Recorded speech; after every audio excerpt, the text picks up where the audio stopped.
Saint Gregory Nazianzen, born in 329 and passed away on January 25th, 390, also known as Gregory of Nazianzus, was a prominent 4th century Christian theologian, bishop, and one of the most influential figures in early Christianity. He is honored as one of the Cappadocian Fathers, alongside Saint Basil the Great and Saint Gregory of Nyssa, and is recognized as a doctor of the Church in both Eastern and Western Christian traditions. Born around 329 in Arianzi, a village near Niazanzos in Cappadocia, modern-day Turkey, his father, Gregory the Elder, was a bishop of Nazianzus and initially pagan but converted to Christianity later in life. His mother, Nonna, was a devout Christian who greatly influenced Gregory's faith. Gregory received an exceptional education, which included studies in Nazianzus, Cesare, Mazacca, Cappadocia, Alexandria, and Athens. In Athens, he formed a lifelong friendship with Saint Basil the Great and became acquainted with Julian, the apostate, who later became Roman emperor. Gregory was initially reluctant to take on clerical responsibilities, but he was ordained as a presbyter or priest in 361 by his father to assist with the pastoral needs of the diocese. He later faced significant struggles, balancing his love for a contemplative life with the demands of ecclesiastical duties. Gregory spent much of his early clerical career assisting his father in Nazianzus. Following his father's passing in 374, Gregory briefly managed the diocese but soon withdrew from public life. In 372, Gregory was reluctantly consecrated as a bishop at Sassima by Saint Basil as part of the bishop's effort to strengthen his position against Arian factions. Gregory resented this appointment, describing Sassima as an undesirable and barren place, and rarely visited the dioceses. In 379, after the passing of Emperor Valens, who had supported Arianism, Gregory was invited to Constantinople to defend the Nicene faith. He became the head of a small Nicene Christian community centered around the Church of Anastasia. His eloquent and theologically profound sermons earned him the title of the theologian, a rare honor emphasizing his contribution to Trinitarian theology. And the Second Ecumenical Council of Constantinople in 381, Gregory was appointed Archbishop of Constantinople. However, he faced intense opposition from various factions and resigned after a few months, retreating to Nazianzus. Gregory is best known for his 5 theological orations delivered in Constantinople, which solidified his reputation as the defender of the Nicene Creed. His writings delve deeply into the nature of the Holy Trinity, emphasizing the consubstantiality of the Father, Son, and Holy Spirit. He was also a prolific poet and a letter writer. His work included theological treatises, letters, and other 17,000 verses of poetry, reflecting on the spiritual struggles, theological insights, and reflections on the human condition. Gregory retired to his family estate in Ariazi, where he spent his final years in prayers, writing, and contemplation. He passed away on around January 25th, 390. Gregory's contributions to Christian theology, particularly his articulation of the Trinity, had a lasting impact on both Eastern and Western Christianity. He was proclaimed Doctor of the Church in 1568 by Pope Pius V and is venerated as a saint in both the Eastern and Western Christian traditions. His feast days are celebrated on January 2nd in the Roman Catholic Church, January 25th in Eastern Orthodox Church, and on May 9th with a commemoration of translations of his relics. Gregory's relics are housed at the St. Peter's Basilica in Rome in the Church of St. Gregory the Theologian in Nazianzen. He is honored as a patron saint of theologians, orators, and poets. St. Gregory Nazianzen's iconography reflects his status as a theologian, bishop, and one of the great Cappadocian fathers. His images typically emphasize his role as a defender of the Nicene faith and his ascetic life. Here is a brief description of some of the common elements found in his depictions, along with some notable examples from art and their historical context. Generally, Gregory is usually depicted with a long, pointed, or forked white beard, symbolizes his wisdom and advanced age, as well as being bald or having thinning hair. He is often shown with a high forehead and balding crown, highlighting his intellectual pursuits and ascetic lifestyle.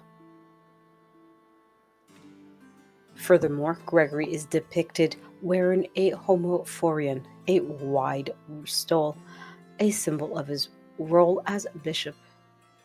Over his robes, he may be wearing the phelonion, a vestment common in Eastern traditions. Finally, his vestments often include intricate cross designs reflecting his role in defending the Nicene faith. Gregory is also frequently shown holding a scroll or book representing his theological writings, particularly his 5 theological orations. In some icons, he holds a bishop's crops, symbolizing his pastoral office and faith. Gregory's halo is prominently displayed, often inscribed with Greek titles such as the Saint Gregory the Theologian. His expression is often solemn and contemplative, emphasizing his role as theologian and ascetic.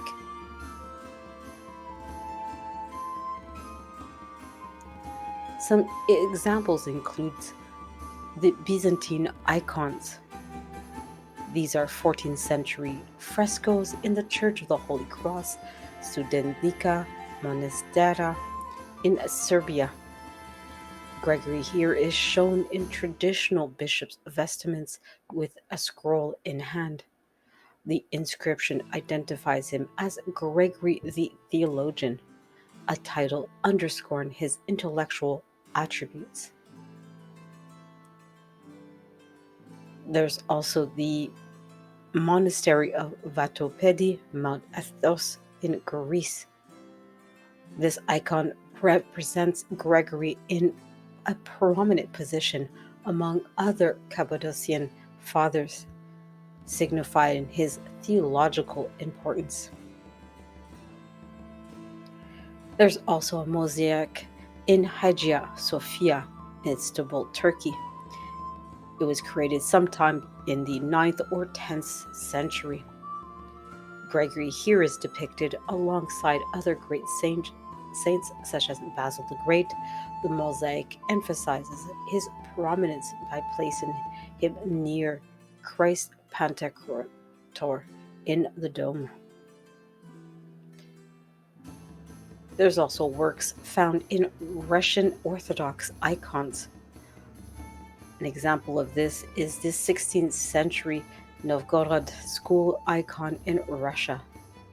Here, Gregory is depicted in a serene pose holding a book of the Gospels. The background is golden, emphasizing his sanctity and theological brilliance. The title inscribed on this work is Gregory the Theologian, written in Church Slavonic. There are also many manuscript illustrations that feature Gregory's iconography. One example is Paris Gregory manuscript, found in Paris Bibliothèque Nationale de France, code MS-Grec 510. This is a Byzantine illuminated manuscript dating to the 9th century, features a full-page portrait of Gregory holding a book surrounded by inscription highlighting his theological achievements. Finally, there's also many examples in Western Christian art. In the Western depictions, Gregory is sometimes portrayed in more simplified episcopal attire. Notable examples include the Renaissance paintings in Italian churches, where he appears among other church fathers like Saint Ambrose and Saint Augustine. The thematic context of these iconography includes representations of the Trinity. Many icons of Gregory include symbols of the Trinity, such as the dove, Holy Spirit, or an abstract representation of the divine. Scrolls or books inscribed with passages from his writings highlight his role in defending the orthodoxy and represent themes of his training as a theologian. Icons of Gregory are often placed in the Deci row of iconostasis altar screen in Eastern Orthodox churches along Christ, the Virgin Mary, and other major saints.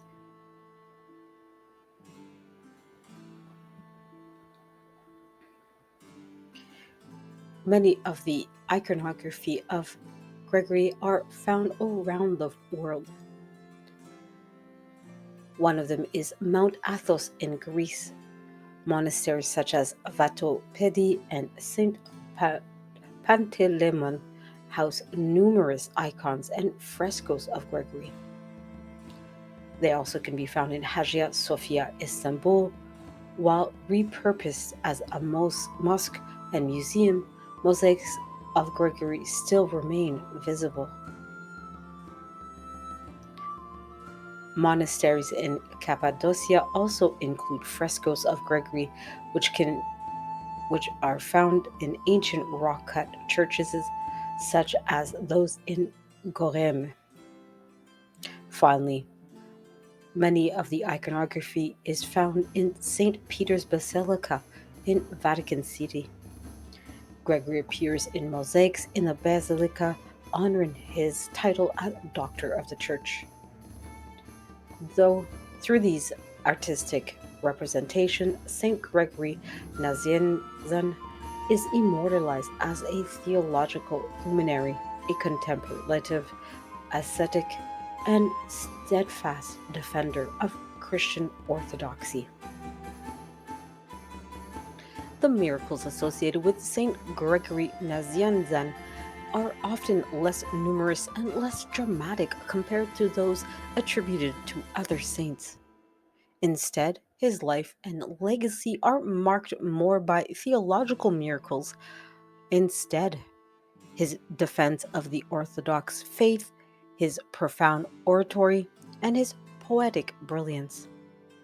However, several stories of miracles and extraordinary events associated with him have been passed down through traditions. Here is a brief description of these accounts.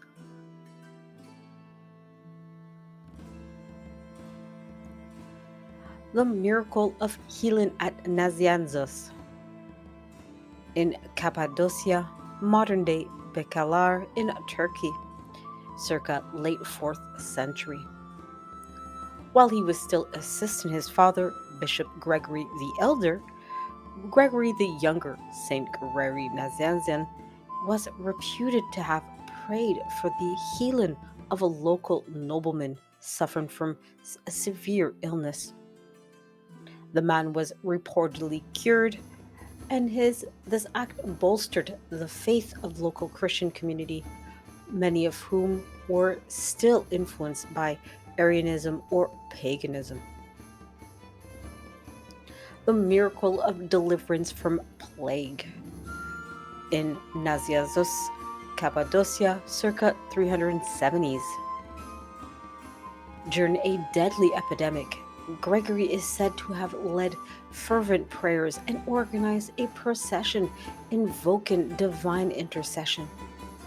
As a result, the epidemic ceased and Gregory was credited with saving the town.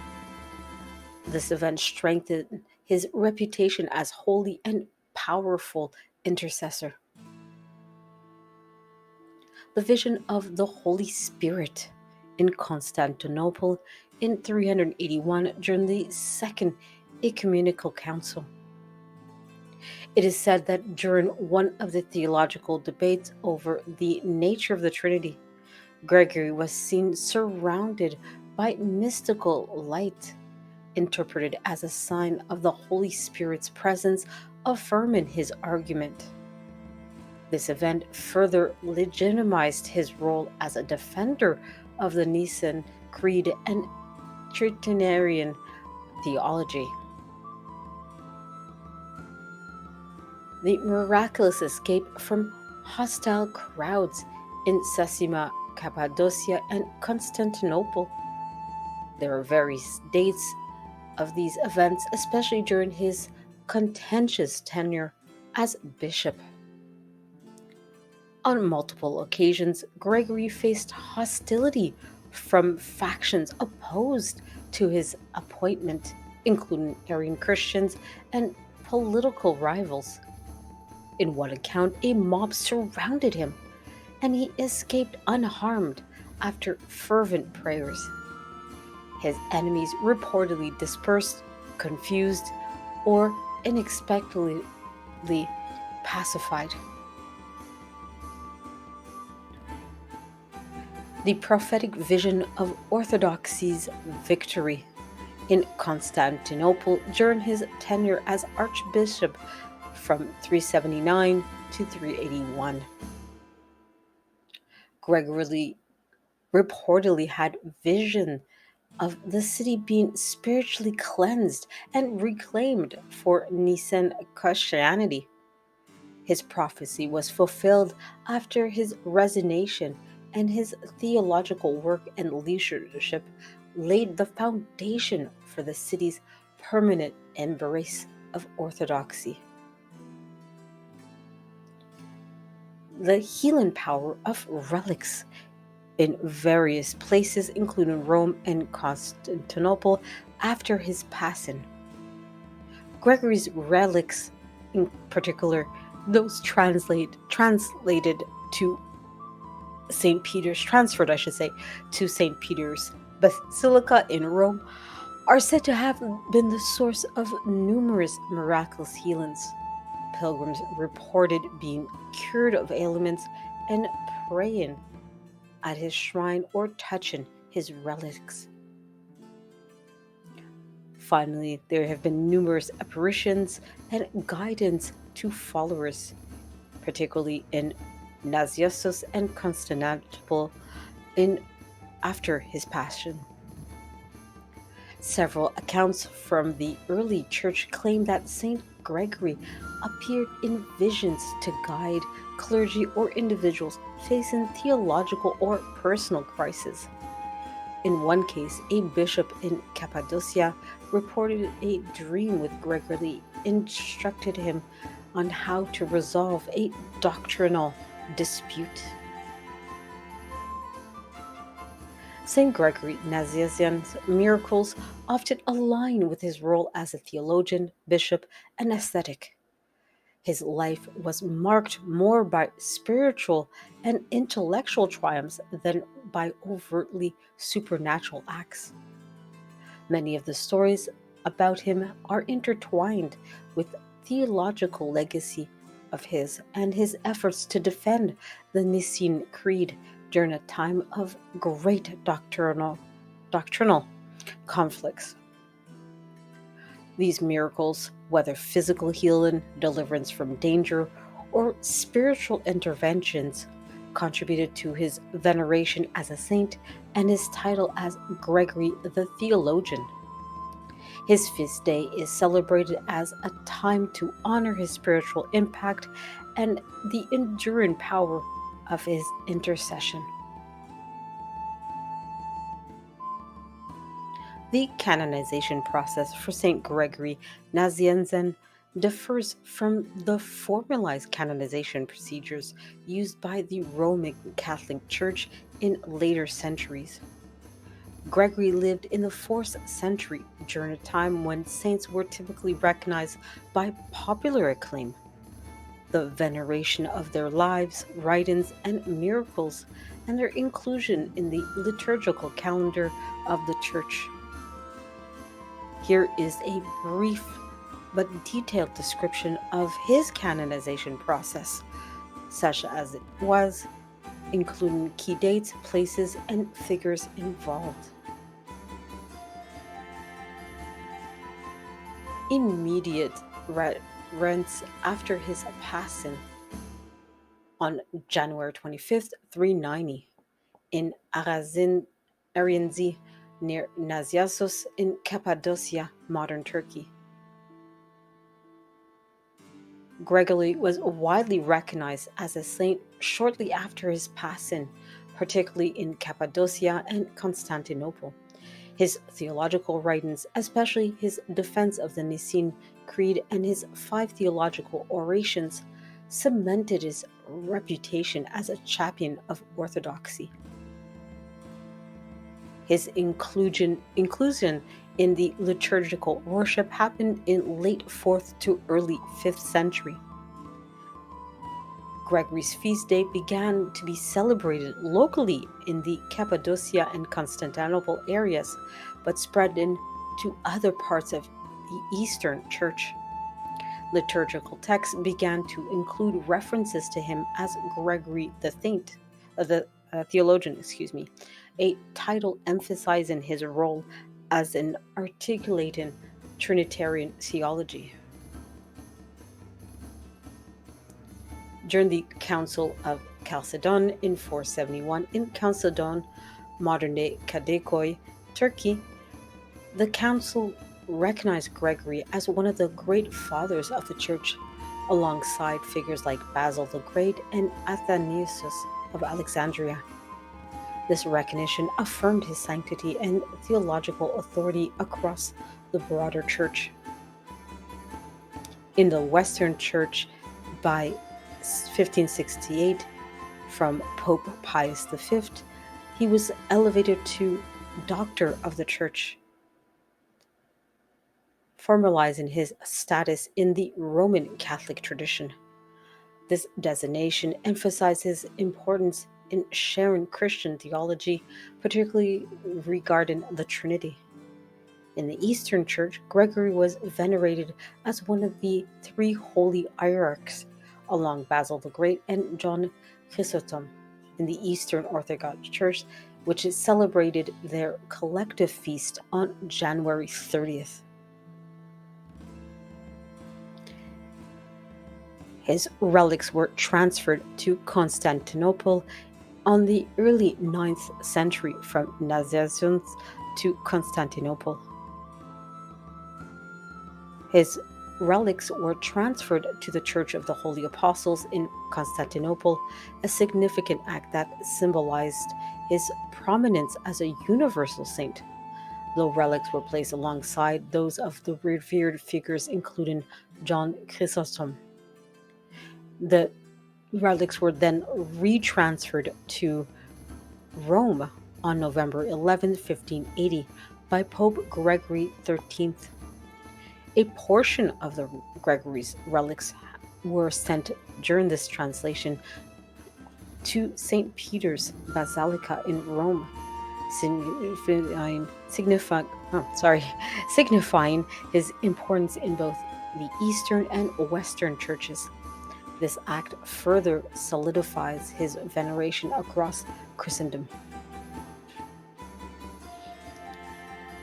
Often referred to as Gregory the Theologian, this first applied as a title for him in the 5th century, and it reflects his unparalleled contribution to the articulation of the Trinitarian theology.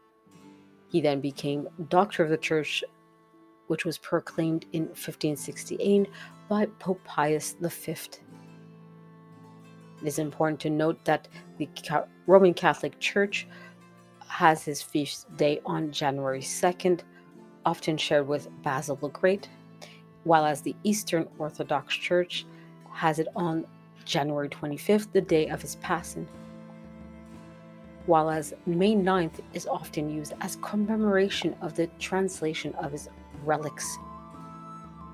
St. Gregory Nazianzen, recognition as a saint was an organic process driven by his profound theological contributions, his virtuous life, and his widespread reverence he inspired among many Christians in his time. While his canonization was not formalized in the modern sense, his inclusion in the liturgical calendars of both Eastern and Western churches, the veneration of his relics, and his designation as Doctor of the Church all serve as testimony to his enduring legacy in Christian history.